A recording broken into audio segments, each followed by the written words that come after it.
गुरुर्देवो महेश्वरा गुरुर साक्षात परब्रह्म तस्मै श्री गुरुवे नमः। आपल्या जीवनाला आधार, आकार आणि अमर्याद ज्ञान जे देतात ते म्हणजे कोण आहे? गुरु। आपले टीचर देत का नहीं? लेकिन आपको भी वो लेना चाहिए। You have to follow this. इस आधार पर अभी बात करते करते मुझे थोड़ी स्टोरी याद आ गई, तो वो मैं बताना चाहती थी कि टीचर्स को भी वो थोड़ा उसमें से टीचर्स और स्टूडेंट दोनों को सीखने को मिलेगा। बहुत अच्छी स्टोरी, मेरी फेवरेट स्टोरी है वो। तो जापान में एक कुंफू, जापान के लोग क्या कुंफू कराटे में चैंपियन होते हैं, पता है ना? सुना होगा आपने। उनको क्या रहता है कि कुंफू कराटे में उनको चैंपियन होना रहता है हर एक बच्चे को। वैसे ही एक बच्चा था 8th स्टैंडर्ड का, उन्हें हमारे 8th स्टैंडर्ड में आ रहा एक बच्चा था। चलो, तो उसको भी ऐसा था कि नहीं, मुझे है ना कुंफू कराटे में बहुत चैंपियन होना है, कुंफू में चैंपियनशिप हासिल करनी है। उसकी बहुत बड़ी विश थी।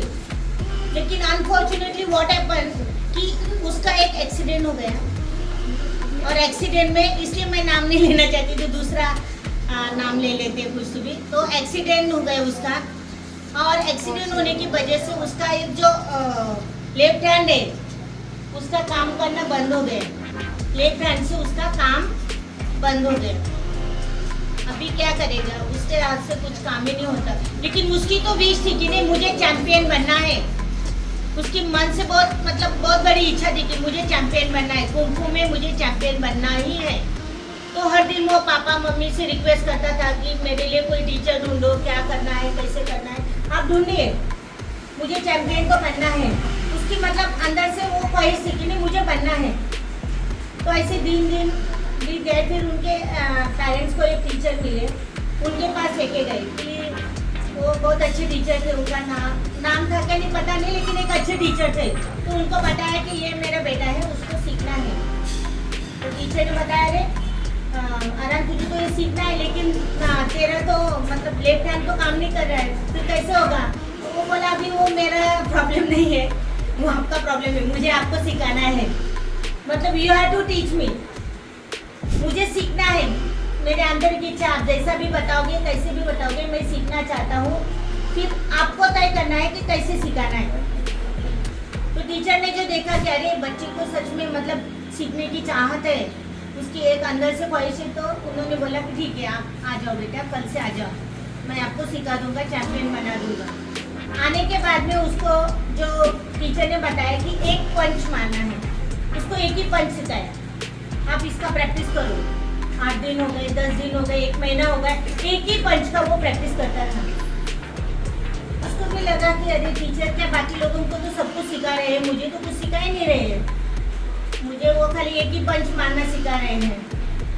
उससे एक दिन थोड़ा कंप्लेन भी किया कि अरे टीचर ऐसा। टीचर बोले नहीं, तुझे मैंने वही वाला है, आपको वही करना है। तो वो इतना ज़्यादा आर्ग्यू करने वाला नहीं था, तो फॉलोअर था कि जैसे गुरु ने हमें बताया है हम लोग वैसा ही करेंगे। तो वो एक ही पंच की प्रैक्टिस करता रहा कंसिस्टेंसी से। 1 साल बीत गया, 2 साल बीत गए, 3 साल बीत गए, तब तक वो एक पंच की इतनी अच्छी से प्रैक्टिस कर लिया उसने।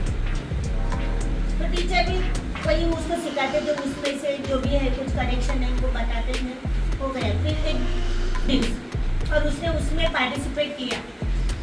3rd राउंड में भी उसने जब उसको एक पंच मारा, पहले तो एकदम पूरा ये हो गया, घायल म्हणतो ना, पण बहुत तकलीफ हुई। सब लोग बोलने लगे, अरे इसको बचा लो, उसको छोड़ दो, ये कंपटीशन से बाहर निकल जाओ, उसको जीता दो, जो दूसरा कॉम्पिटिटर था वो जीत जाएगा, इसको मत ज़्यादा अभी तकलीफ दो।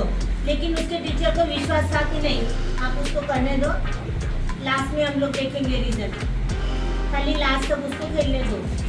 और वैसे ही हुआ, लास्ट में उसने एक पंच जो मारा उसको, और वो जीत गए।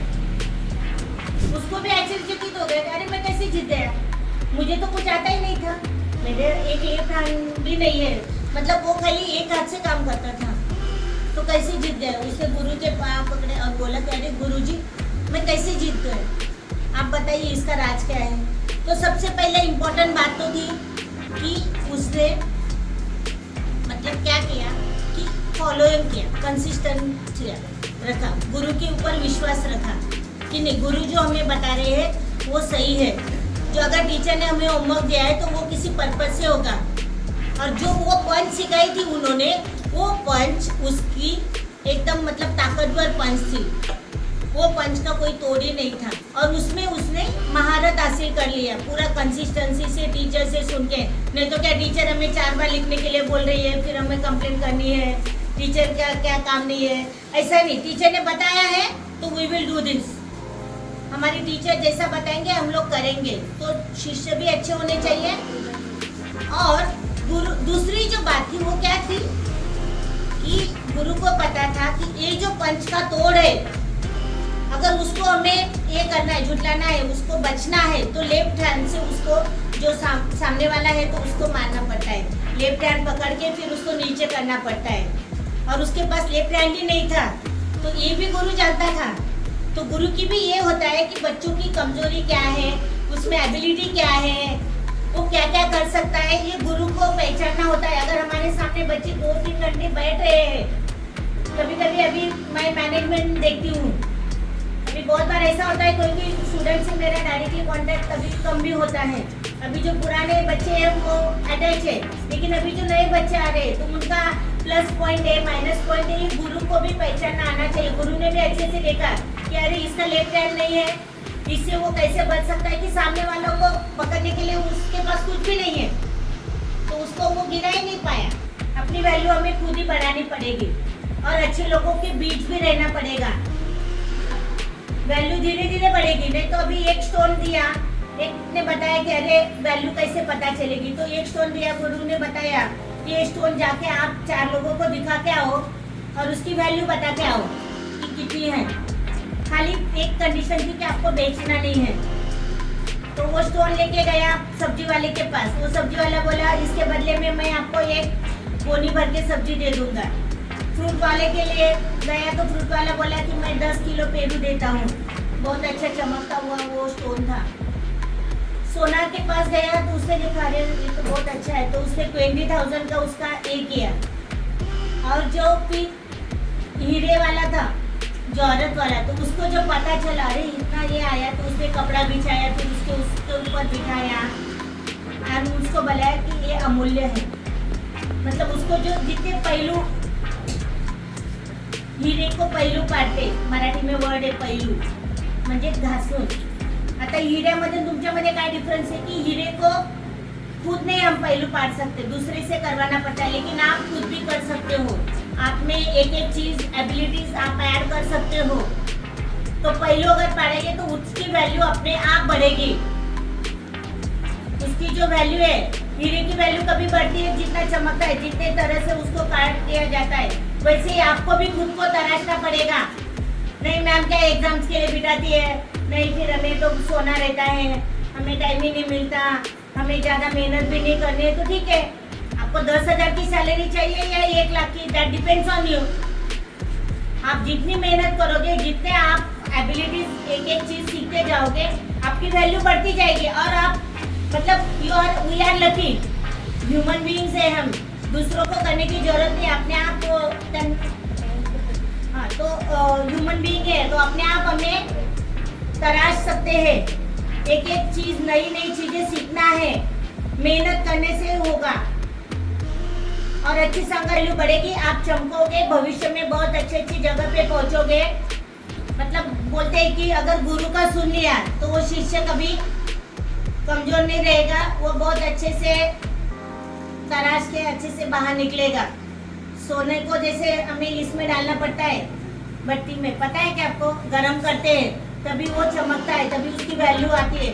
वैसे ही आपको भी मेहनत करनी है, आपकी वैल्यू बढ़ानी है और टीचर्स का भी सुनना है। और टीचर्स की भी जवाबदारी है कि बच्चों में क्या कम है। ठीक है, आपको ये नहीं आता तो किस तरह से हमें सिखाना है, वो आपकी जिम्मेदारी है। अभी अगर हमारे सामने अगर ऐसा भी एक का भी अगर कोई स्टूडेंट है तो उसको भी हमें काबिल बनाना है, चैंपियन बनाना है। इसीलिए हम तो बोलते हैं क्रीम से तो कोई भी घी निकाल सकता है, तो सादे दूध से भी हमें घी अगर निकालना है तो we are to take efforts. बच्चों को अच्छे से समझ लो, उनकी एबिलिटी क्या है, जो प्लस पॉइंट है उसको और हम लोग अच्छा करेंगे और जो निगेटिव पॉइंट है उसके ऊपर इग्नोर करेंगे। ठीक है, थैंक यू।